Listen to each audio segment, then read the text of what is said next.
What's going on, everybody? For USA Muay Thai, this is Nate Freeman. I'm joined today by the 2023 USA Elite 54 Kilo National Champion, Alexander Hernandez. Alex, how you doing today?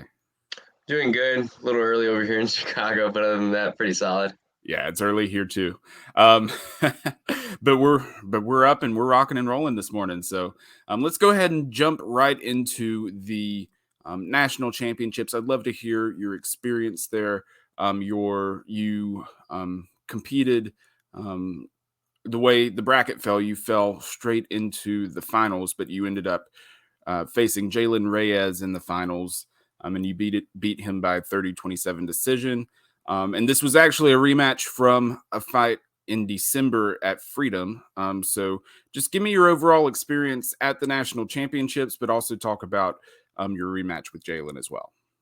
Overall experience at the national championships was a great one. Usually, whenever I'm at a new tournament, fighting for a different, like a different promotion, there's always a hiccup. There's always something going wrong. And honestly, with USA Muay Thai, especially with this being I believe their second event, smooth all the way through. Weigh-ins was smooth.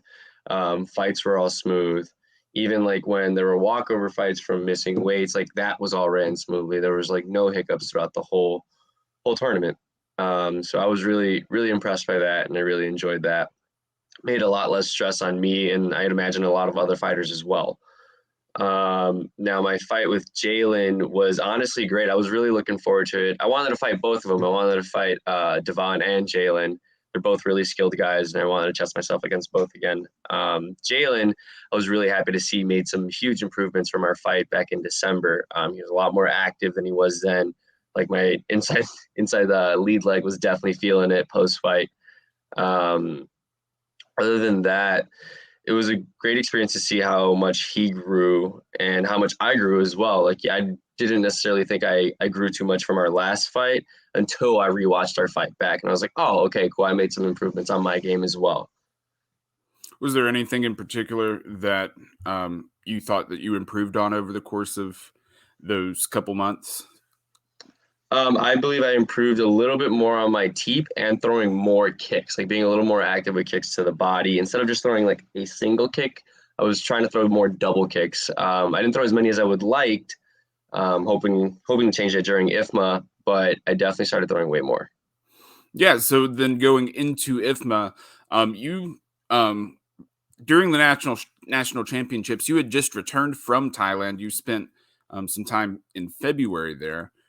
So talk about your first and foremost, yeah. Talk about your time training in Thailand just a couple months ago.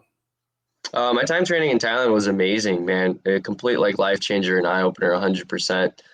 Training out there was a lot less stressful than training here. One, because I didn't have to necessarily work. I was just waking up, training, and then coming back home, going to sleep, taking a nap, and then going back to train for my second time or my third time. And it was really eye opening. The way that they train out there it's intense. It's extremely intense. But then the minute you're done, it's just nice and relaxed. Everyone's having fun. Everyone's going out to go get some food afterwards, or going out to the beach and hanging out, or even just going back home to relax. I did compete out there, so my training, I didn't have too much time to do any sightseeing. It was strictly just train and eat and sleep. And it was a great experience. It's something that I recommend for anyone within the sport of Muay Thai. If you ever have the opportunity to, don't think twice, just do it. Absolutely, yeah. That's what I've said in a few previous interviews. Anyone in Muay Thai makes the trip over at least once in their life. So you're going to be making your second trip in about 3 months. Second trip in 3 months. I being next month, I should say. At the IFMA Worlds in May. So talk to me about what you're expecting out of your experience coming up in May. I'm not gonna lie, I don't have really any super high expectations. I mean, there are high expectations because it's Worlds, but there's nothing out of there. I'm just ready to kind of go land and see and just experience it firsthand. Like, I don't really necessarily want to go with like super high expectations or super low expectations. I just want to go and experience it like firsthand. It still feels like very like unreal to me myself. When I started the sport, I didn't want to compete. I just wanted to learn a martial art, and Muay Thai was my favorite one. And then, years down the line, I ended up getting the edge to compete, and now it's kind of wild that I'm here.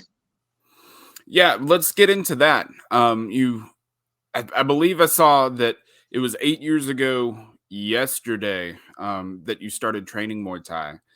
So I'd love to hear a little bit more about your journey of not only how you got into Muay Thai, but how you got to this point where you are today. So how I got into Muay Thai, I went through a little bit of a rough patch when I was about like 18, 19.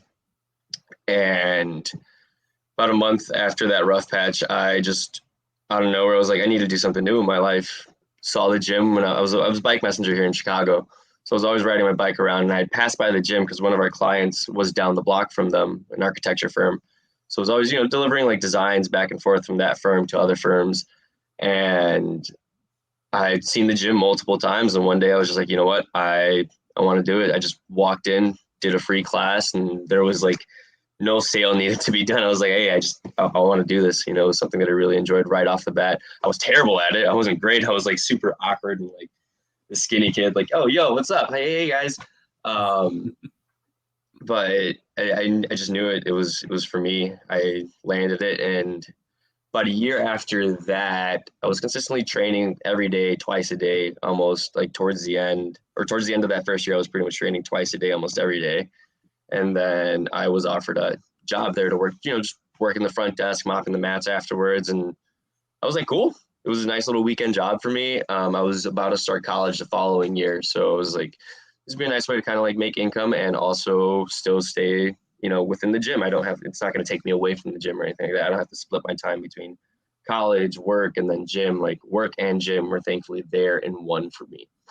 So after about my first year of college, I continued training, and then all the instructors there or my coworkers at the time had all been fighters. It's one of the rules of Chicago Muay Thai. You have to fight at least once to be an instructor there. So I wanted to become an instructor, and that's where I got my drive to fight a little bit. I fought for the first time in early 2018. February 2018 was my first fight. And I fought someone 25 pounds bigger than me with a little bit more experience. And I didn't do the greatest. I also ate an Italian beef about an hour before my very first fight, and my coach was not happy because I disappeared. And then I come back, and my coach is like, wait, where'd you go? And I was like, I went to go eat. He's like, what'd you eat? Did you eat like a salad? And I'm like, no, I ate an Italian beef. He's like, dude, what are you doing? I was like, what do you mean? I can't eat an Italian beef? He's like, no, oh my God. And I was like, oh, okay, word. I definitely felt it during the fight, but it was a learning experience, not less, needless to say, for sure. But it grew from there. I lost pretty badly, but it didn't discourage me. When I was done, I was downstairs, and I was in the basement of the place with like giant ice pack on my eye. I'm just sitting there chilling. I'm like, all right, cool. It was fun. It was like I just saw myself doing it all over again. And that's exactly what my coach asked me. He's like, hey, can you see yourself doing this again? I was like, yeah, man, that was extremely fun. He's like, sick. Following year, won TBAs in 2019 for Class C at 122. Then year after that was USMTO at 118? 118 or 119? I can't remember. But then that was Class B, and then following year was COVID, so didn't do any fighting during that year. Then 2021 won Class A for USMTO, and then also won a belt for WMO in 2022. So it's just been kind of like each year growing exponentially and continuously looking for growth within the fighting sport. I honestly didn't expect to end up here within 5 years of competing. Yeah, that's awesome.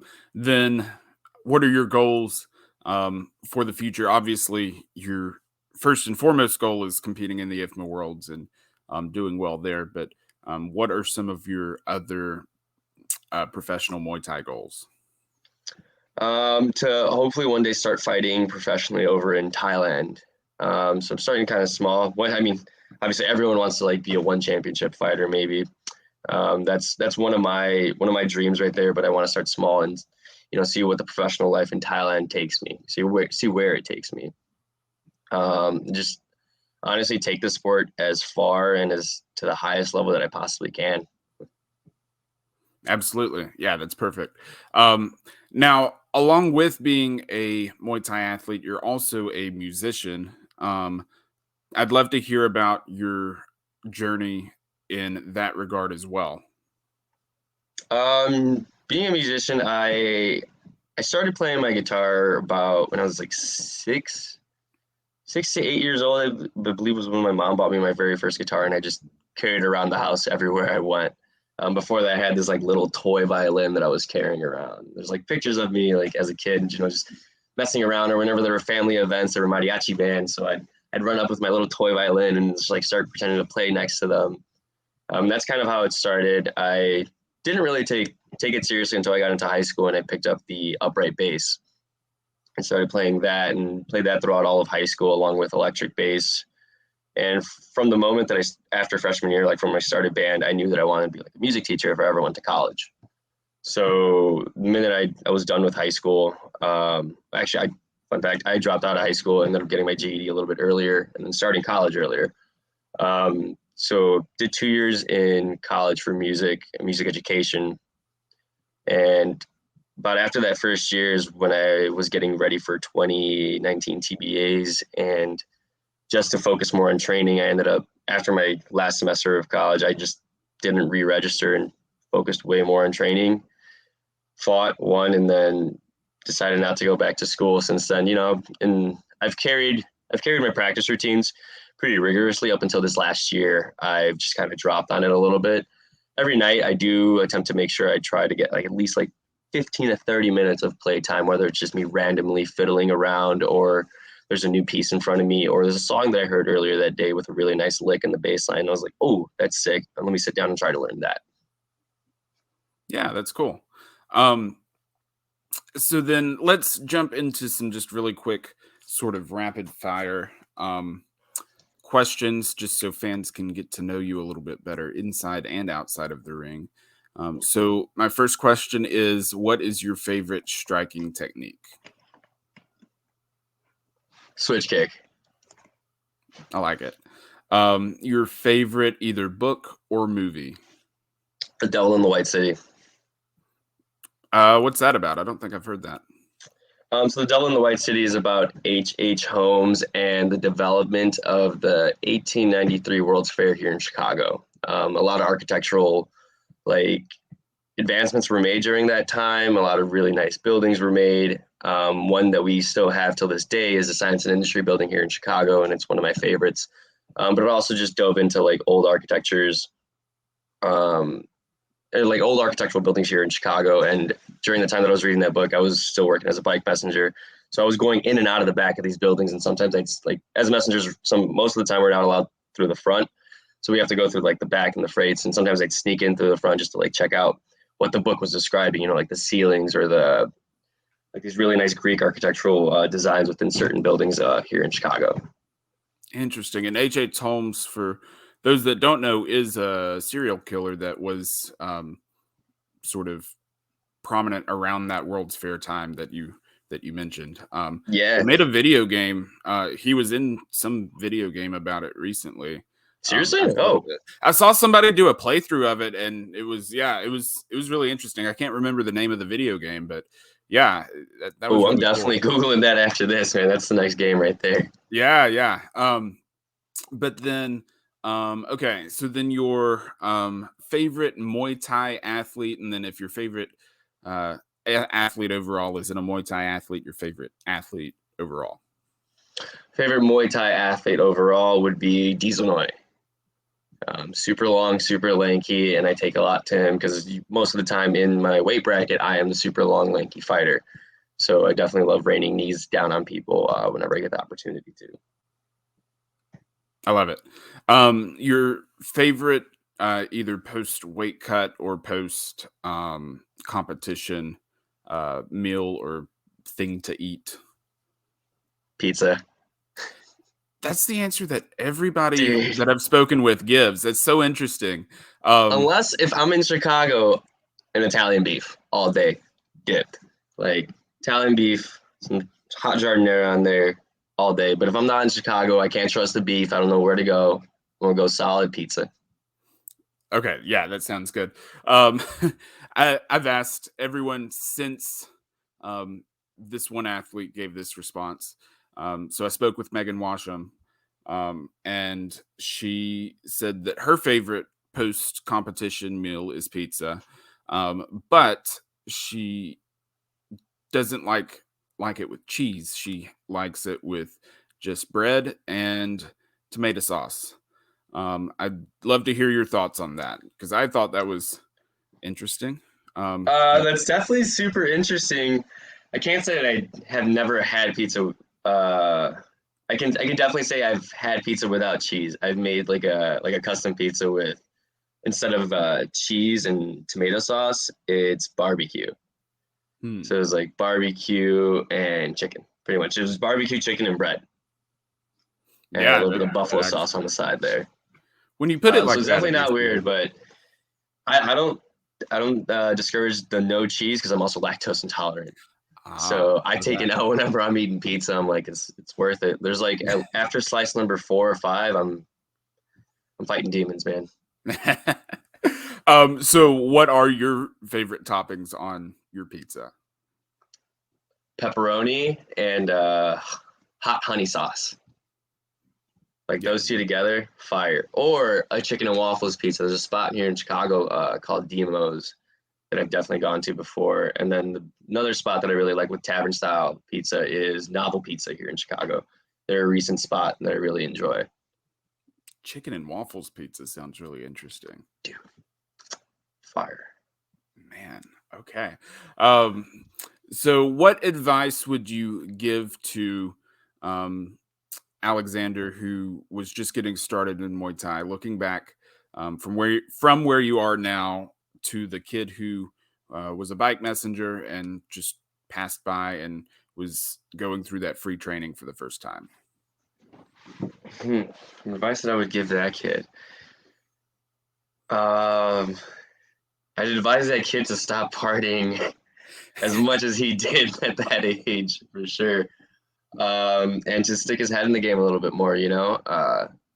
When you set a goal, you should really stick to it. I'm sure that I set a lot of goals when I first started Muay Thai and I fell off on a lot of them. And that's more than likely what hindered me from starting my fighting career a little bit early. But my advice to him would be train hard. You know, like I mentioned over at the post fight interview, delay that instant gratification because at some point, you know, during my first few months, I just wanted to get really good. I was like, I just want to get good. I just want to get good. And I felt, you know, I was rushing it, and can't can't necessarily remember what my coach said, but there was one day, you know, he was giving like a post class speech, and it stuck with me. He's all like, enjoy the process, and I was like, huh, okay. So you know, after he said that, I was like, you know, living more in the moment. I was being more present with myself rather than thinking of the future. Like when I'm good, you know, I wasn't even thinking about fight. I was just like, I want to be good. I want to be good. I want to be good. And it's like, let me enjoy this time right now. Let me enjoy being a beginner, being, you know, new to something, you know, continuously finding out little nuances of things. That would be my advice is continue to enjoy the process. I like that. Okay, so before we wrap up, there are three things that I'm going to give you the floor for. A, how can people follow you on social media? B, I know that this trip to Thailand costs money. I know that you and your teammate Jabril Aleem have a joint GoFundMe together for that. So feel free to plug that. And then C, any sponsors, coaches, anybody that you want to thank, shout out, or anything like that. 100%. So first, Instagram, all purpose seasoning with an underscore at the end of that is how you can follow me in my journey. I haven't been like exactly an amazing active social media guy, but most recently, like the past few months, I've been trying to get more on it so I can build more momentum for my career. As far as donations going, we have a GoFundMe set up for Jabril and I. Jabril competed in Worlds towards the end of the year last year for WKA, so he's still recovering from that, and I'm still recovering from my trip in Thailand back in February. The reason I took it, even though knowing I was going to compete in USA Muay Thai, was I didn't know if I was going to win. So it wasn't guaranteed that I was going to go to Thailand, and I didn't want to miss this opportunity that I had right now. So shot it, still recovering from that. And most of my time is spent training. I have some private clients for sure throughout the week, but the only set job that I have is the weekends at the gym, and that's my only sort of income. It's sort of like solid income. So if you guys are interested in donating in the GoFundMe, you can search up Jabril and I over on GoFundMe.com. And, even if it's just a share, you don't necessarily have to donate. You can just share it. And maybe somebody that you have on your friends list is in a better position to give. And that would mean a lot, to be a part of this. And then sponsors. First sponsor is Hidden Characters. Hidden Characters is a great little streetwear brand, or not little, they're pretty big. Great streetwear brand based here in Chicago. I'm wearing one of their shirts right now. It's one of their most recent drops. Great designs if you guys are looking for gnarly, just casual wear that you can wear out on the street. They also have a fight club as well. They're starting to bring out more Muay Thai gear. They got these gnarly pants that you can use for sauna or for like weight cuts. You can use them in the sauna. They're nice and very not breathable, so they're gonna hold some sweat in there. They also coming out with Muay Thai shirts soon, as I mentioned, and sweatshirts and Fight Club T-shirts with nice designs.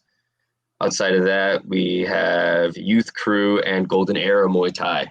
Two of my friends run those businesses, and I love their shirts because they're both they're punk themed and they incorporate Muay Thai too. It's being an old or like an ex-punk, and not ex-punk, but like as a punk, growing up as a punk as a teenager. That was, I saw a lot of bands and like a lot of nice takes on their shirts, and they support me a lot. Even before I asked for a sponsorship from them, they were behind my back 100%. They always enjoyed watching me train and stuff. And then lastly, man, but the biggest one is Chicago Muay Thai. All of my students, not just my coworkers and my coaches, but all of my students, when I first started fighting, I fought for myself, and that's what you should always fight for. You should fight for yourself. You shouldn't do this for anyone else but yourself. But being in the position that I am as a coach there and coach to a lot of students, I not only fight for myself, but I have the thankful opportunity to fight for my students that love seeing me succeed, love seeing me go out there and, bring back knowledge for them to learn. This has been Alexander Hernandez. You can catch Alexander competing at the IFMA Worlds in the in the 54 kilo category in Thailand in May. Alex, thank you so much for your time, and we look forward to seeing you compete at IFMA Worlds. Thank you. Thank you.